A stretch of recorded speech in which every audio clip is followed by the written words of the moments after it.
So Charleen, from the time that the client is able to get the formal approval and there's nothing wrong with the property based on the best in building inspection, what happens after the 5 business days? What will the client do?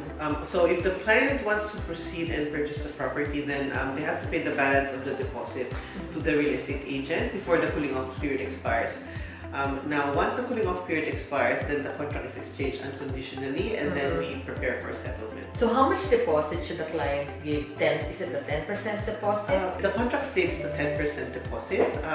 It's usually, most likely it will be a 10% deposit. So what if my client is a first home buyer and she's qualified for the first home loan deposit scheme, which used to be called first home loan deposit scheme?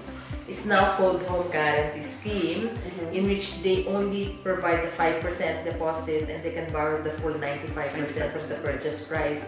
Can my client actually just provide a 5% deposit instead of the 10%? Yes, they can, but you have to ask the vendor for the vendor to agree to a 5% deposit. So if they do agree, there usually is a special condition in the contract stating that the deposit is still 10%.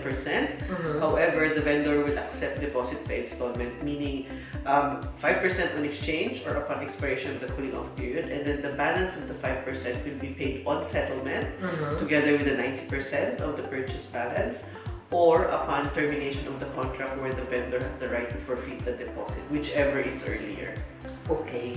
And then the stamp duty is a major expense of the client. Yes. When does the client need to pay the stamp duty? So for stamp duty, it has to be paid on settlement.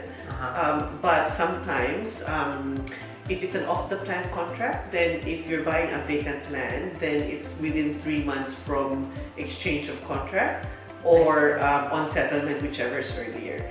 Now, if let's say it's a strata and it's an off-the-plan property, then if the purchaser is a first-home buyer or an owner-occupier, then it's 15 months from the date of exchange or on settlement, whichever is earlier. But if the purchaser is an investor, then it's 3 months from the date of exchange or settlement, whichever is earlier. Oh, I see.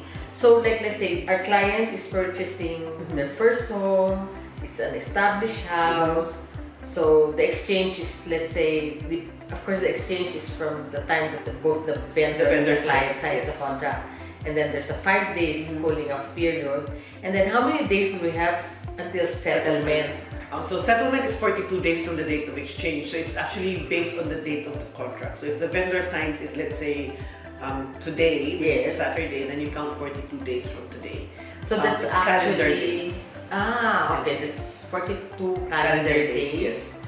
And so how many weeks is that? 6 weeks. So 6 weeks from today is the settlement. But of course, if 6 weeks from today is Saturday as well, so it becomes Monday. If my client is buying an established property, we discussed the stamp duty earlier. You said that depending on the kind of property they're buying, it has to be paid within a certain period of time. But if it's an established property, the stamp duty, is it paid at the time of settlement or prior to settlement? If we have the 42 days. It's usually on settlement. It's easier that way. So they just have to transfer the stamp duty. If it's coming from their savings, then the stamp duty will just have to be added to the shortfall amount and transferred to either the nominated account or tax and trust account. And then on settlement, one of the destination items would be to Revenue New South Wales. Alright, so you will actually sort that out. Yes. That's sorted out during settlement. Yes. And it's up to you to get the payment. Direct it to the Revenue New South Wales. I see.